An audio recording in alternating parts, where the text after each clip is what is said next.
Bueno, no, cortito para presentar, desde ya agradecerle a Andrea por haber podido venir a este espacio, que bueno, es una primera charla en el marco de un ciclo de charlas que vamos a seguir haciendo en trabajo social durante el año. Estamos circulando incluso una planilla para quienes quieran anotarse también, no solamente para venir, sino para pensar en común próximas charlas, contenidos, de qué otros sitios podemos plantearnos debatir. Pero sobre todo, además de venir a escucharla hoy, Andrea, y de pensar en un espacio de intercambio, queremos que sea también un puntapié para organizarnos en este contexto de crisis económica, social y política que se da a nivel nacional, en nuestra provincia también. Seguramente han estado siguiendo en estos días, además, cómo se ha acelerado mucho también la situación en el marco de un acuerdo con el FMI. Estos últimos días el gobierno nacional del Frente de Todos, pero también la oposición de derecha, están discutiendo una serie de medidas para profundizar mucho más este ajuste que lo vivimos con la inflación, con los precios por las nubes. Bueno, hay un 104% de inflación interanual en el país. Así que nos parecía muy importante poder pensar en este contexto profesionales para qué, ¿no? Profesionales y trabajadores sociales, inclusive estudiantes que estamos ya formándonos, bueno, en qué perspectiva, y por eso invitamos a Andrea desde esta perspectiva crítica.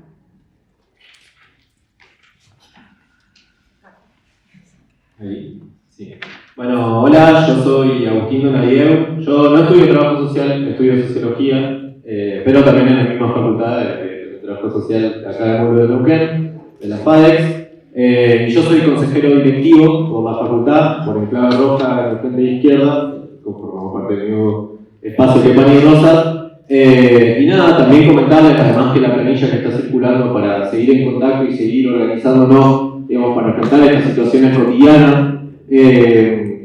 También la planilla está circulando para que se anoten, porque presentamos en el Consejo Directivo un proyecto para que esta charla y este encuentro tenga una aval institucional. Así que si se quieren anotar, para que quedemos en contacto y que todos tengan su certificado, mañana en sesión del Consejo Directivo, mañana se va a votar eso, así todos pueden tener su certificado. Bueno, nada de eso, y agregar solamente que, bueno, nosotros acompañamos desde el espacio en el Consejo Directivo estos proyectos, porque desde ya que para nosotros ese espacio es un espacio para darle fuerza a todas las luchas, pero nos parece importantísimo, como decía Eli recién, que también reflexionamos en el medio de esta crisis social al servicio de todos, vamos a poner nuestros conocimientos como futuros profesionales.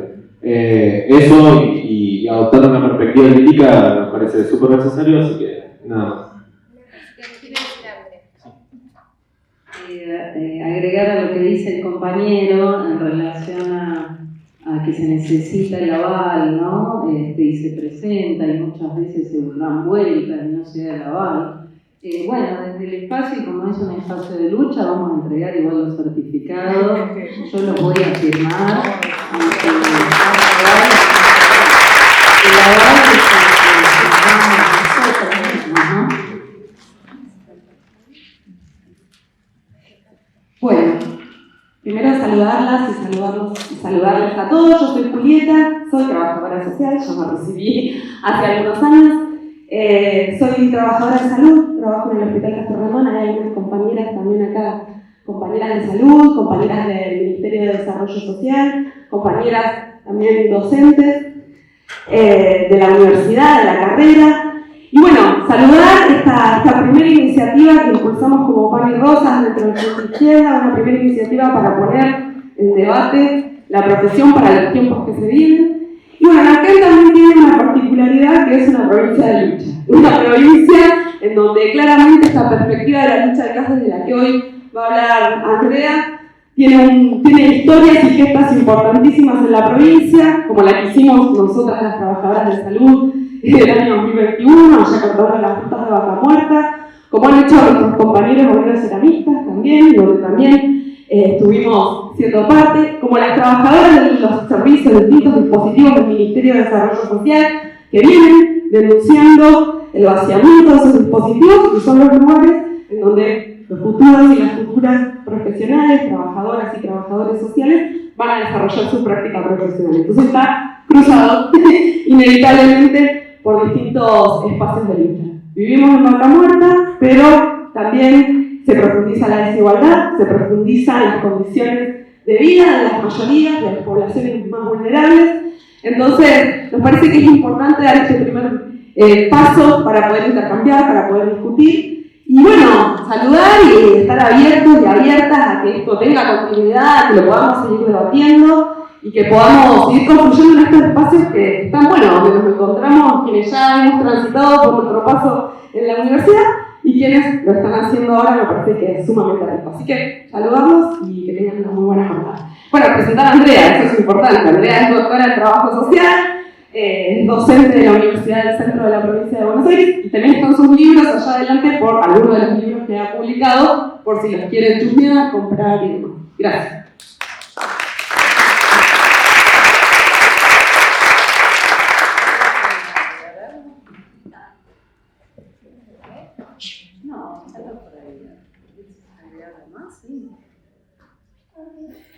Bueno, la idea es ahora que Andrea pueda contarnos un poco también lo que preparó para hoy.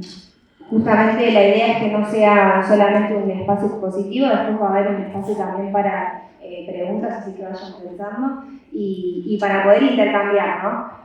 Sabemos por eso, como decía Juli, que hay trabajadoras también de los servicios y dispositivos en lucha, así que también estaría re bueno que puedan tomar la palabra. Docentes que también de la carrera re importante que pudieron venir y que también están con distintas medidas de lucha, y también desde las aulas peleando por esa perspectiva que va ahora también a contarnos algunas cosas también. Bueno, gracias, la verdad que es una alegría estar acá después de tantos años. Hablábamos hace un rato, tratábamos de acordarnos que había sido casi 10, 12 años, creo que no llegaba tan bien. Quiero agradecer particularmente la invitación de Pan y Rosas. Fue gracias a esta agrupación que me contactaron, Andrea Datri, por supuesto, con quien hemos hecho muchas actividades conjuntas, y a la gestión de Cecilia Mancuso, que me estuvo persiguiendo un poco, debo decir, hasta que bueno, logramos concretar la fecha, el viaje, en fin, varias cosas.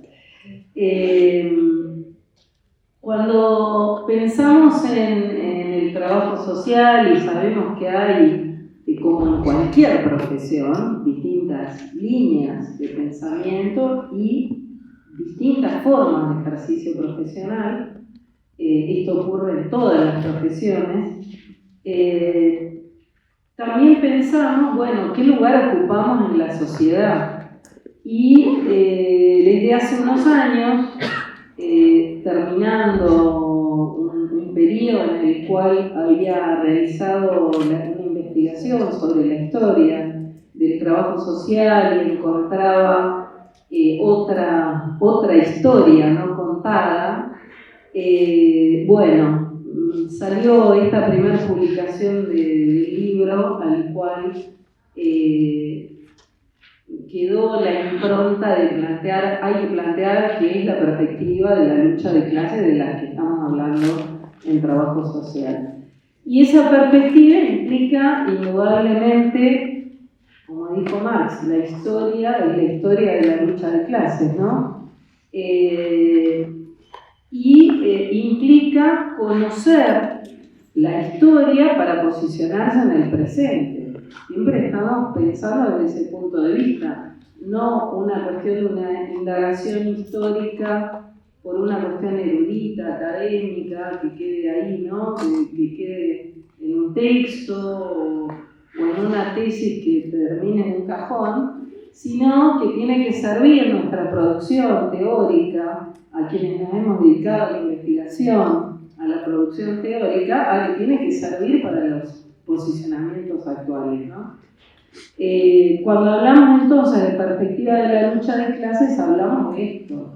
Estamos pensando en cómo recuperar periodos, momentos, hechos, personajes que han luchado por transformar esta sociedad y que también nos sirven para pensar cómo nos posicionamos en la actualidad. Hoy entonces vamos a recuperar algunas cuestiones que en investigaciones posteriores a este libro, que creo que lo están dando en alguna de las materias, si no me equivoco, quizás ustedes han leído algunos de los capítulos, se plantea entonces cuál es el origen del trabajo social, porque de ahí parte también los distintos posicionamientos actuales, ¿no? ¿Con qué nos identificamos?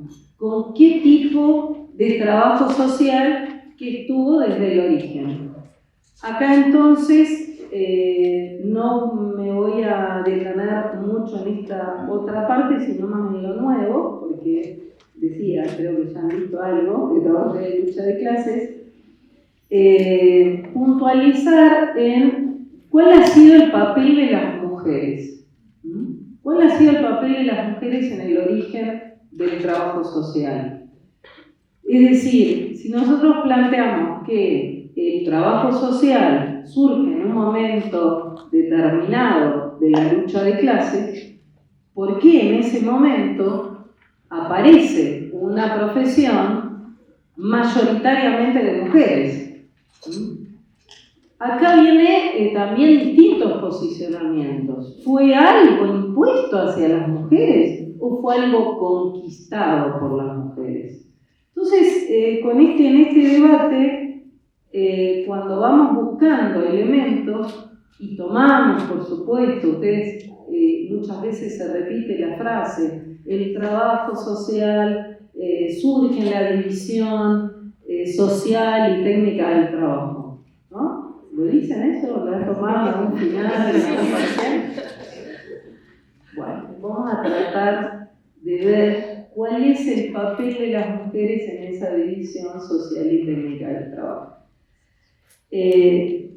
Bueno, creo que más o menos saben que la primera carrera en Argentina es de 1924, la primera carrera que otorgaba el título de visitadora social de higiene. ¿Sí? ¿Lo tienen? Si no, anoten. Y la primera escuela de servicio social es de 1930. Después están los procesos provinciales en las distintas ciudades, que es, cada territorio tiene su propia historia, ¿no? Cuando hablamos a nivel de qué fue lo primero a nivel de Argentina, nos estamos refiriendo a estas dos carreras que fueron de la Universidad de Buenos Aires. Acá ya tenemos un punto. Surge en el marco de una universidad pública. Y de una universidad pública que venía de una gran lucha que fue todos los resultados de la reforma universitaria. Entonces, son consecuencias que tienen que ver con esa reforma universitaria. Esas primeras carreras no vienen de la nada, porque acá es el otro tema. ¿Cómo analizamos la historia? La analizamos porque importó la cintita, digo siempre yo. Tenemos que analizar cuál fue el proceso previo para llegar a la creación de esas carreras. Y algo que seguramente lo han leído también, si han visto Marila Yamamoto y han visto José Pablo Neto, es que una profesión no surge por la creación de un título. Surge porque, a ver si alguien se anima. Surge por el espacio ocupacional. Entonces vinculenlo con división social y técnica de trabajo.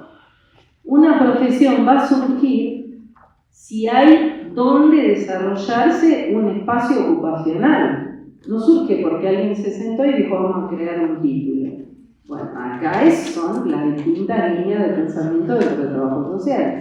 Entonces, si vamos a referenciar y pensar que primero fue el espacio ocupacional y después fueron los títulos, porque es así, tenemos que ver dos grandes sectores del trabajo que tienen que ver con el área de la salud pública y de la educación. Son las dos grandes áreas del campo laboral hasta el día de hoy del trabajo social. Si no voy entonces la historia de esto, bueno, el espacio ocupacional en escuelas, ¿cuándo surge? ¿Por qué surge? Surge porque alguien decretó algo. Bueno, a ver, ¿qué pasó antes de eso? Si vamos entonces a, decíamos, la lucha de las mujeres, el papel de las mujeres y cómo fueron conquistando espacio, tenemos que ir primero a ver que las mujeres no tenían permitido estudiar. Vamos un poco 200 años atrás. ¿Vieron cuando ven la serie? Hace 200 años, vamos 200 años y viajamos un poquito en el tiempo. ¿Qué pasaba después de la Revolución de Mayo? Empieza a conformarse algo de ese Estado. Seguramente en la escuela todo lo que se ve son las batallas de Chacabuco, la de Maipú, esta, la otra, Cancha Rosada, Cruce de los Andes. Bueno, todas las batallas y la historia militar. Pero la historia que nos interesa es la historia de las luchas por la salud y la educación pública. Entonces ahí es donde vamos a ir, a esa historia. 1823 se crea por movimiento de las mujeres que habían apoyado la revolución, ¿no? Que se consideraban revolucionarias de esa independencia, el reclamo de que tenía que haber escuelas para mujeres, porque además las escuelas que había eran de varones y de la iglesia. Entonces hubo ahí reclamos y la primera escuela de mujeres se crea en 1823. Claro, ¿a quién se le asigna? ¿Quién se llevó el broche? Rivadavia, que fue el que firmó el decreto. Pero si no hubiera habido mujeres reclamando esto, Rivadavia no hubiera hecho el decreto, ¿no? Digo para pensar, ayer y hoy. Entonces, primera escuela, y acá es importantísimo para el campo ocupacional del trabajo social, todo lo que se habla del apostolado, el voluntariado se hace por el amor. La primera, la pionera, podríamos decir, que ocupó un lugar en la primera escuela pública de Buenos Aires en 1823, se llamó Cecilia Rivas, y las actas lo que dicen es que hasta que no se acordó el salario, ¿sí? El salario, 1823, hasta que no se acordó lo que iba a cobrar anualmente, que le iban a garantizar la comida y el lugar para vivienda, no acordó de ser la directora, que era directora y maestra, de un lugar que era hasta ese momento un asilo de huérfanas. Entonces se abre esa primera escuela con una matrícula que tenía la mitad de las chicas que estaban asiladas de las huérfanas y la otra mitad eran, ahora no recuerdo cómo era la categorización, pero eran distintas chicas ya de la élite. La hija del gobernador de Entre Ríos, están inclusive dicho con esos nombres, ¿no? La sobrina de no sé quién. Y ahí Cecilia Rivas lo primero que hace es hacer un listado de todo lo que se requería para empezar a trabajar. ¿Y qué es lo que pide? No solo el mejoramiento de las condiciones del lugar, que era un asilo, sino que pide para cada una de las asiladas la ropa de la época, que pedía la enagua, la peineta, no me acuerdo ahora los nombres del resto de la ropa, lugares, todas camas nuevas, la ropa de cama, o sea, ya de entrada, la primera escuela pública está reclamando las condiciones de estudio.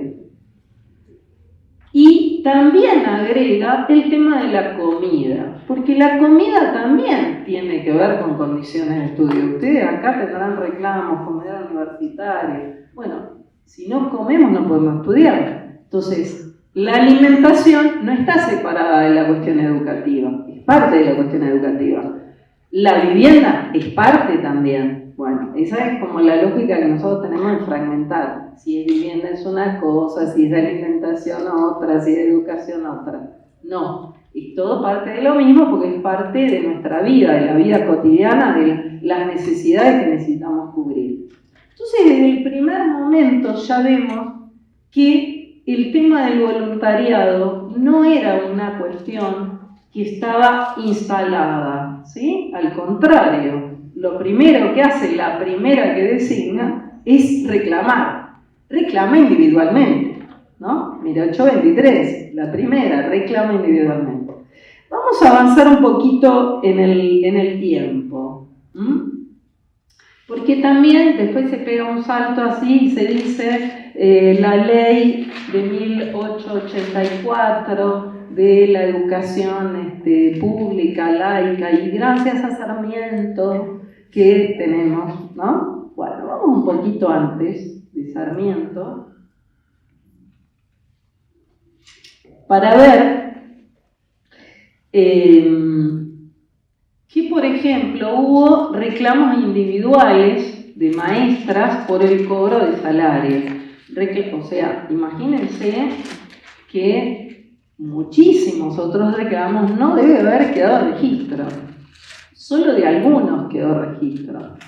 Seguro tenemos algunos registros que ya se han encontrado, por ejemplo, de una maestra en Santiago del Estero que se niega a seguir trabajando en 1880, ya estaba como en danza todo lo que era el inicio de lo que se llama el Estado moderno. El Estado moderno es una consecuencia también de reclamos, ¿no? Dejémoslo un poquito ahí. Y 1881, ahora creo que la CETERA lo ha levantado como la primera huelga docente. 1881, las maestras de una escuela de San Luis cerraron la escuela por tiempo indeterminado hasta que les paguen los salarios. Entonces, cuando ustedes dicen el trabajo social surge como una profesión asalariada, ¿sí? Esa profesión asalariada venía de luchas tremendas de las mujeres para que se las considerara, porque acuérdense que la mujer no era dueña tampoco de su dinero, de su ingreso. Estaba bajo la tutela del varón, sea el marido, sea el padre o el hermano, y eso también era parte de las luchas, ¿no? Entonces, la lucha por el salario tiene que ver con todo esto, con que, bueno, a ver, están queriendo que trabaje gratis. No, desde un inicio se planteó que no iban a trabajar gratis. Esto es muy importante, porque cuando nosotros avanzamos y vemos dónde aparece el trabajo social, que aparece en las escuelas públicas, ya venía la lucha de las maestras de hace décadas. Voy a saltar a otro de los reclamos que es también anterior al trabajo social. Sigo con la línea de educación, que fue en 1912. En 1912, un sector de lo que en ese momento era el Consejo Nacional de Educación saca una propuesta que hacía una diferenciación salarial entre maestras y maestros.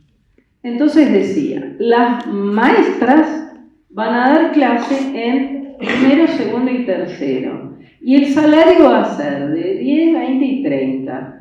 Y los varones van a dar clase en cuarto, quinto y sexto. Y va a ser de 60, 70 y 80. Eso salió en los diarios. Bueno, escándalo. Movilización en todas las escuelas, asambleas, junta de firmas. Allí pero imagínense que era una masa de mujeres que ya estaban trabajando en las escuelas. Bueno, ¿contra qué? Contra la diferenciación salarial. Bien claro, o sea, el ministerio estaba queriendo imponer esa diferenciación que no era abstracta, era bien concreta y de gran diferenciación. Bueno, esa lucha es importantísima porque el ministerio hace lo que hoy diríamos aprieta a toda la gente que había firmado, va llamando de a uno por escuela a que se retracten, ¿sí? Había, ahora no recuerdo bien la cantidad, pero como más de 2.000 firmas, creo. Me están filmando, no tomen en cuenta este dato. Sí me acuerdo de cuántas son las que no firmaron, de eso me acuerdo.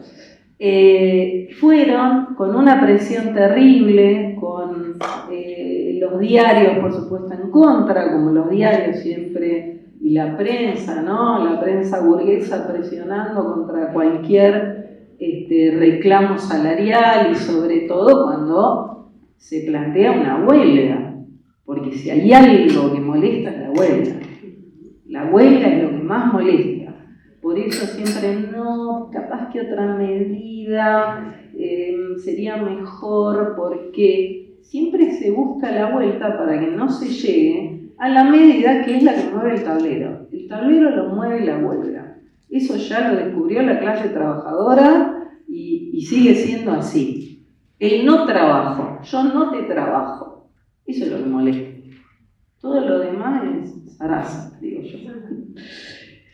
¿Qué ocurre? Ahí, en esa gran lucha, hay mucha gente que se asusta. ¿Por qué? Porque lo que dicen es que las 2.000 personas que habían firmado quedaban cesantes, quedaron sin trabajo. Mucha gente se asusta, se retira, como pasa en cualquier lucha, ¿no? Frente a la patronal o al gobierno, un gobierno que presiona para que no se haga nada, hay gente que se asusta, pero hubo 200 personas, me acordaba del número, son 200, que no se retractaron. El ministerio en la ida y vuelta, por eso es importante analizar lucha de clases. Siempre está esa tensión, alguien reclama, la otra clase responde, se vuelve a rearticular, haces algo. Ahí, ¿qué ocurre? Van como por más de decir, bueno, esos los que no firmaron quedan todos cesantes. ¿Qué pasa? Eso trae más enojo. Hubo entonces apoyo de estudiantes secundarios, de distintos grupos políticos, ya estaban configurándose, obviamente el Partido Socialista ya venía hace 15 años conformado, otros sindicatos, hubo mucho apoyo y termina un debate en el Congreso de la Nación en el cual no solo se retira esa propuesta, sino que se logra un aumento salarial, una definición en cuanto a cómo iba a ser la jubilación docente, bueno, y una serie de reivindicaciones que venían estando en danza y que, siempre digo, gracias a esas 200 personas que no firmaron, que no se retiraron del reclamo, es que se conquistó que no haya diferencia salarial entre varones y mujeres hasta el día de hoy en el ámbito de la educación, ¿no? Porque eso, fíjense si eso se instalaba. Si se instalaba eso, ¿cómo revertir eso después? Hubiera sido terrible. Entonces, ¿qué pone de manifiesto esto? ¿Cómo se venían movilizando y organizando las mujeres en su propio reclamo y reivindicaciones como trabajadoras? Se ha estudiado mucho el tema de obreras, de las alpargateras, de las sombrereras, de las cigarreras, ¿no? Ahora estamos tratando de indagar justamente lo que tiene que ver directamente con nuestro campo laboral. Y el otro sector es el de la salud. Entonces, también uno ve, bueno, los hospitales públicos. ¿Qué pasó con hospitales públicos?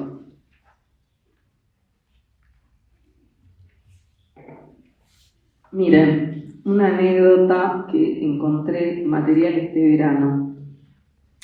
Desde la época del virreinato,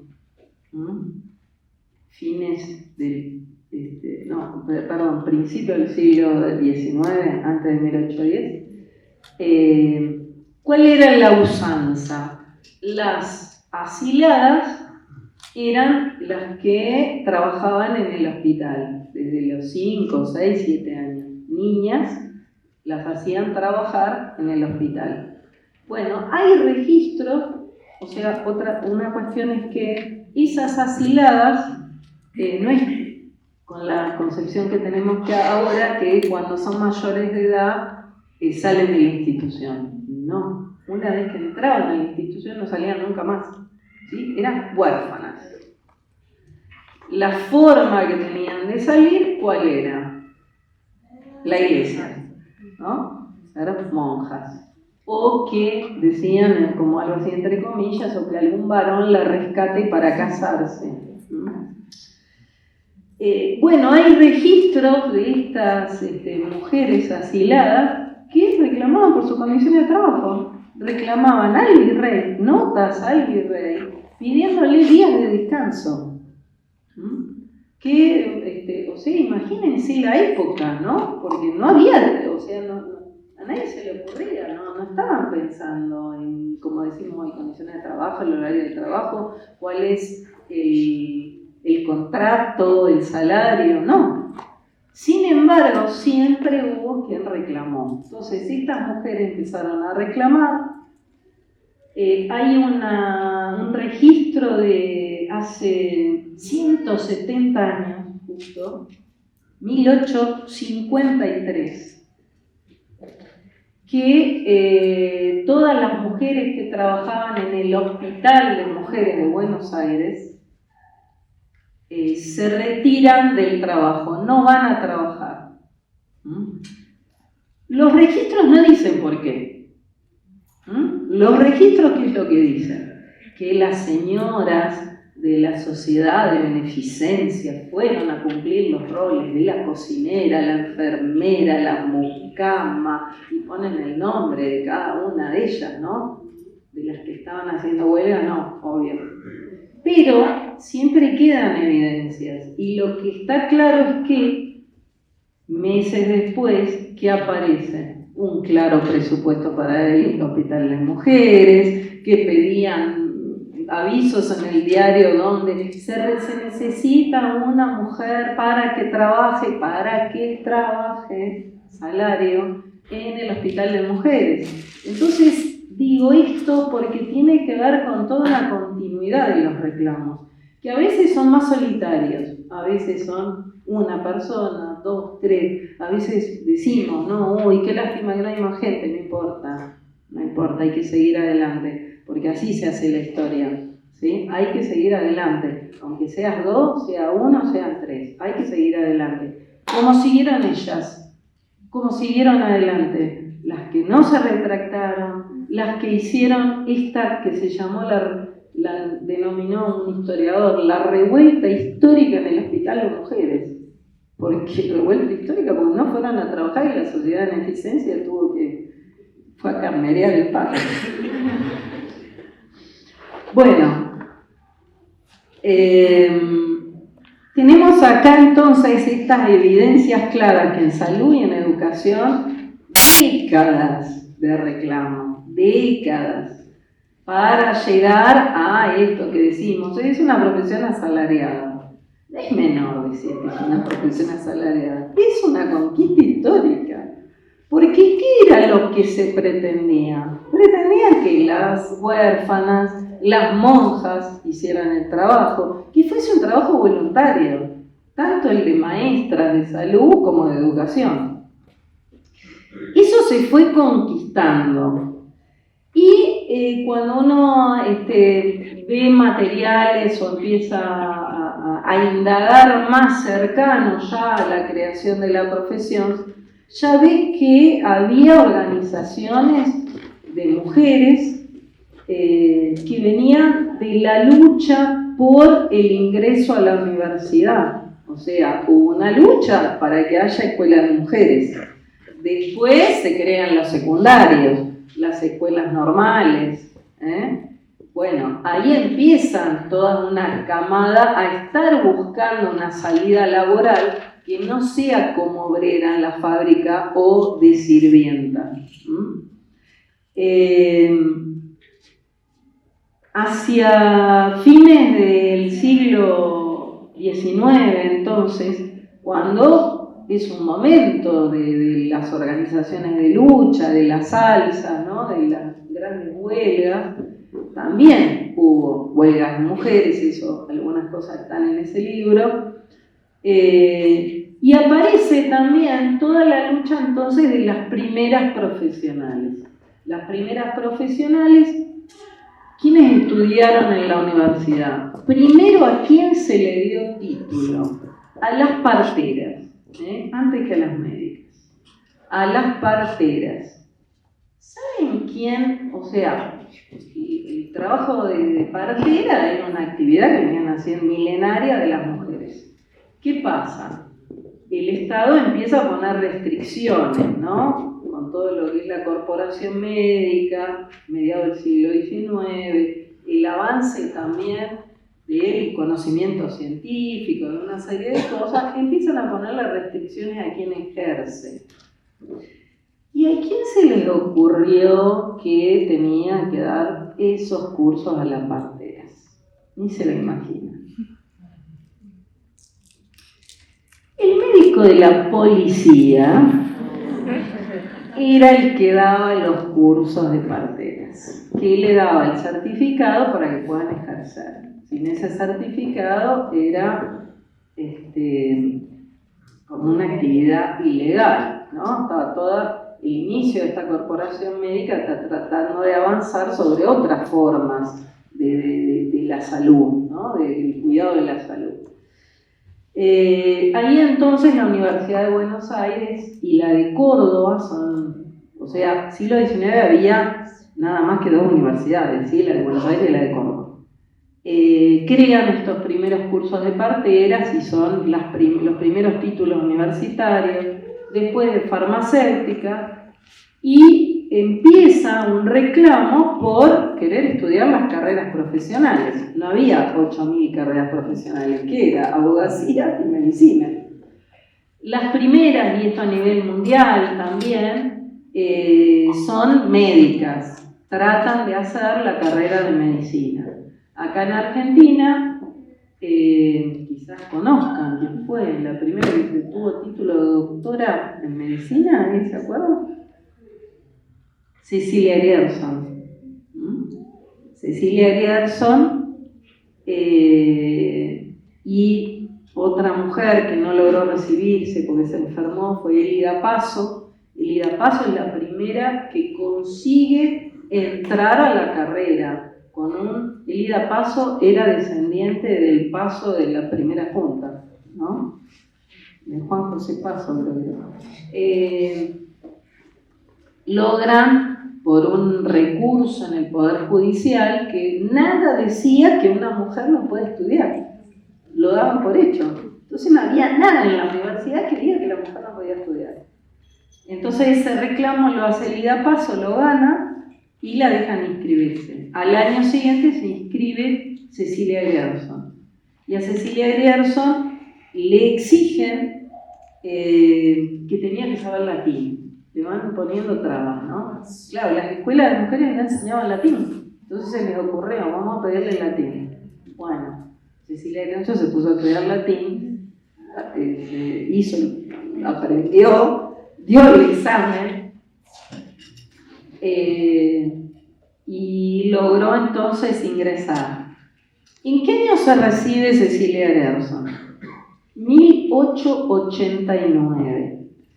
¿Qué estaba pasando en ese momento? Era exactamente el momento de las grandes luchas, de la gran migración, ¿no? Del desarrollo capitalista que se pretendía, ¿no? El desarrollo de las distintas urbes donde se van a poner las primeras fábricas.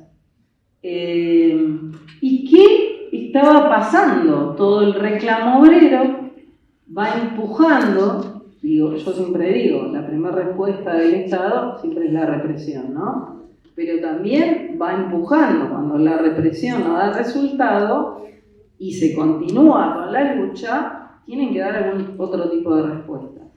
Y es el periodo donde se crea la asistencia pública. ¿Qué era la asistencia pública? Brindar prestaciones de salud a la población. O sea, las primeras medidas sanitarias gratuitas, se empiezan a crear los primeros hospitales públicos, y ahí en ese periodo entonces actúan las primeras médicas. Cecilia Grierson, la segunda médica es Elvira Rawson, ahí 3 años después, hacen las prácticas juntas, ¿sí? en los hospitales públicos, y en sus tesis presentan un montón de elementos acerca de la crítica a las condiciones de trabajo, a las condiciones en las que se atendía a las mujeres, y son en parte las que promueven a que haya salas especiales para mujeres. ¿Por qué? Porque el hospital se preocupaba de la mano de obra de los varones. Entonces casi no había camas de mujeres. Bueno, son la movida de estas médicas, de enfermeras que no sabemos los nombres tampoco, ¿no? Que han quedado en el anonimato, de ellas sabemos porque han sido profesionales. Bueno, hay una alianza entonces entre estas primeras médicas y las maestras, las profesoras, las primeras graduadas de la Facultad de Filosofía y Letras de la UBA, las primeras doctoras en filosofía, año 1901. ¿Saben qué escribió la primer mujer argentina que hace una tesis de filosofía? ¿Saben sobre qué era el tema? El movimiento feminista en Argentina. Para que haya pensado en eso, quiere decir que esto venía de antes, ¿no? Y que ya estaban instalando. Claro, en la época, o sea, hay que ponerse a la luz de la época. En la época también qué se consideraba feminismo, cómo estaba ese debate, pero lo importante de esto es que se alían, como les decía, las primeras médicas, las doctoras en filosofía que trabajaban de profesoras en escuelas, y las maestras, y participan en distintas organizaciones, por ejemplo, los congresos pedagógicos que venían ya de anteriores a la ley 1420, que venían reuniéndose, que hacían espacios de encuentro solo de mujeres. Porque una de las reivindicaciones, por ejemplo, era lo que llamaban la coeducación. Es decir, que no haya una educación diferenciada, colegios de varones y colegios de mujeres. Esa era una de las reivindicaciones. Que todos estudien juntos. Entonces a eso le llamaban la coeducación. Porque la ley 1420 diferenciaba y decía que las mujeres teníamos que aprender a bordar, ¿no? Entre los contenidos yo aprendí de hecho. Teníamos que saber costura. Siempre reivindico a mi mamá, que trabajaba de costurera, y me acuerdo que me decía, vos no aprendas a usar la máquina de coser, aprende a usar la máquina de escribir. Bueno, ¿qué se conforma entonces? Una organización que se llamó Universitarias Argentinas, además de las otras que les estaba mencionando. También ahí empiezan a surgir los gremios docentes. De salud todavía no he encontrado mucha información acerca de la organización gremial en salud. Les dejo la tarea si alguien la quiere. Y se conforma una organización que se llama Universitarias Argentinas en 1902. ¿Qué trata de hacer esta organización? Promover que las mujeres estudien. ¿Sí? Ahí, fíjense, ya estamos más cercano a la creación de la carrera, ¿no? ¿Y qué hacen en 1910? Primer Congreso Internacional de Mujeres en Buenos Aires. Esto también es importante porque ellas se veían en el contexto internacional, estaban aliadas y hay ahora en el Congreso de San Luis justamente una de las cosas que se va a trabajar en un panel es esto. ¿Qué pasaba con estas médicas? Yo le conté la de Argentina, pero eran amigas vinculadas cartas con las médicas chilenas y las médicas uruguayas. Y en estos congresos tienen un papel importante, las chilenas y las uruguayas, en este congreso internacional. Ahí van a plantear una serie de cuestiones que van a tener que ver directamente con el trabajo social, porque piden política de Estado. Critican la forma en la que se consideraba a la niñez. Uno de los resultados de ese congreso es que plantean organizar, la misma organización Universitarias Argentinas, convoca al primer congreso del niño en 1913. ¿Alguien se acuerda de cuándo es la ley de patronato, la primera ley? 1919. Son los debates previos. ¿Por qué? Porque estaban reclamando que el Estado considere a la niñez como niñez, que considere cuáles tienen que ser sus condiciones de vida. Ahí no estaba esa fragmentación, vivienda, esto, lo que en todos los documentos está claro eso, que no dividían como hoy tenemos esa fragmentación por áreas. La fragmentación por área es la respuesta del Estado. Hablar de políticas sociales, en plural, es la respuesta del Estado. Te recorto, te respondo salud, te respondo esto, esta prestación para tales edades, no para otras. Esa es una respuesta del Estado. Nunca han sido los reclamos que han tendido a eso. En esta entonces recorrido breve, ¿no? Porque ya voy terminando, así abrimos. Lo que vemos entonces es una asistencia pública que es un resultado de las luchas y en el cual hubo concreto papel de las mujeres y concreto papel de las primeras médicas que trabajaban ahí. Lo mismo en todo lo que va a configurar a la educación pública. No me meto, pero está todo el otro tema también de la lucha que hubo por ser docentes universitarias. También fue todo un reclamo. Por ejemplo, a Cecilia Gerson le dejaban los cargos vacantes y no la dejaban ocupar los cargos. Esa es para otro día. Digamos, cuando uno piensa en cuáles son los papeles actuales, ¿no? Y que vemos como elementos de tomar la posta, de continuar siempre, cuáles son los reclamos actuales, vemos que hay un montón de elementos de continuidad porque lo que se enfrenta es la lógica del capital. Entonces, miren, algunas de las cuestiones que planteaban estas organizaciones de mujeres, estos congresos que yo les decía, como el congreso de 1910, que se hizo en contraposición a los actos oficiales del centenario. Una respuesta del movimiento feminista a los actos del centenario, hacen un congreso aparte, con una alianza a nivel internacional, con médicas, con las que eran las científicas reconocidas en distintos lugares de Latinoamérica, de Europa, de Estados Unidos.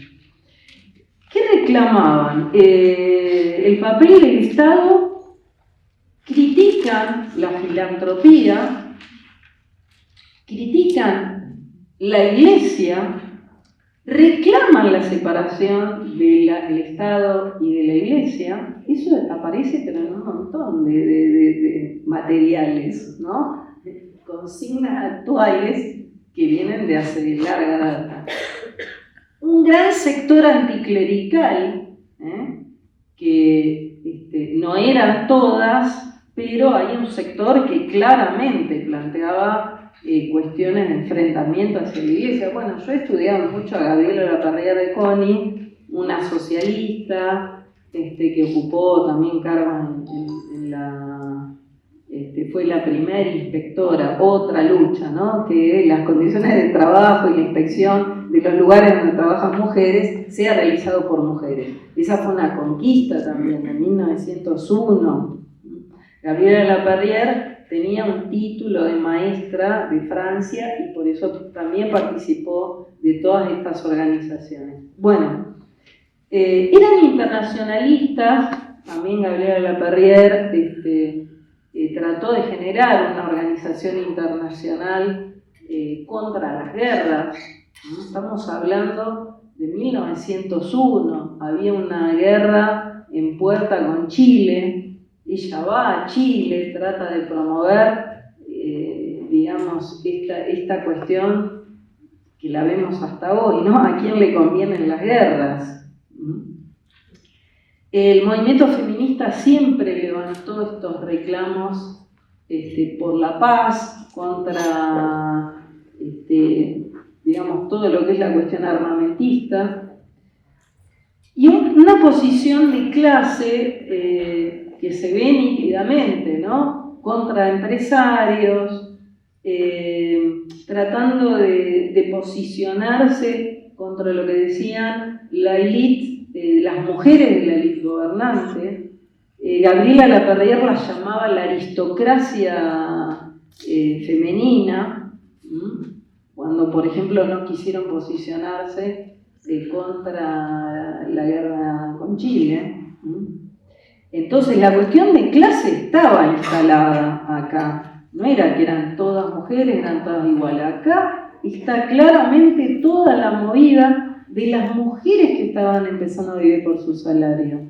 Porque a veces se dice, las primeras que estudiaron trabajo social eran de la élite. Y yo siempre pregunto, ¿de dónde sacan eso? Que alguien me diga, por favor, ¿de dónde lo sacaron? Las mujeres que empiezan a estudiar las carreras, era para tener su salario, para tener su independencia económica. Es más, era una reivindicación la independencia económica de la mujer, que recién se logra en 1926 con el cambio del Código Civil.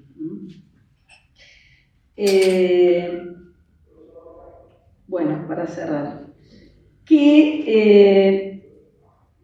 cuando uno piensa en el trabajo social y generalmente se le pone todo el acento a la reconceptualización como un gran movimiento, y que parece que ahí surgió todo y recién ahí se empezó a reclamar algo, no es más que creo que quedarse como con lo último, o lo anteúltimo, porque tenemos muchas más luchas después del 2001 para acá también. Es como que dentro de unos años solo se hable del 2001 para acá. ¿Sí? Entonces, indagar todo esto, ahora hay tesis, no quiero anticiparme porque hay una tesis de Laura Paradela muy interesante de todo lo que encontró el año pasado sobre el tercer Congreso Femenino Internacional, otra, Cecilia Spasandín de Uruguay, que estudiaba una de las médicas chilenas, Paulina Luisi, muy aliada a este grupo de médicas y participante activa de estos congresos femeninos. Bueno, les voy diciendo cosas que van a suceder en el congreso, para la gente que me quería preguntar algo. Esto entonces, y les veo un poco las caras, ¿no? Esto, bueno, a ver, todo lo que no sabía, bueno, esto se sabe porque hay investigación, no viene de la nada. Trabajo y trabajo de archivo y horas de leer y de buscar materiales y de relacionar. Pero relacionar, y siempre insisto, desde un pensamiento que se posiciona, ¿sí? No es que te brotan las cosas nada más. bueno, hay una lectura de materiales y también es en qué sentido queremos mostrar lo que vamos a encontrarnos. Un poco la historia lo que nos va mostrando y lo que vamos encontrando es esto de, también es, bueno, una de las cuestiones claves del marxismo, ¿no? No hay transformación sin teoría revolucionaria. Y también esa producción teórica tiene que moverse, no alcanza, ¿no? Es importante seguir, avanzar. Yo decía, bueno, a ver quién sigue con estos temas. Yo ya me estoy jubilando y además me estoy dedicando a otra cosa. Ahora vienen las películas. Y voy a terminar, miren, con una frase de Cecilia Grierson que un poco como provocación, porque ella había tenido que estudiar latín, se había hecho unas medallitas, y era su sello, que decía res non verba. Entonces ella decía, a mí me van a reconocer por los hechos y no las palabras. Quiero dejarles eso para que también se muevan, hagan y traten de transformar lo que a ustedes en este momento histórico también les corresponde. Bueno, gracias.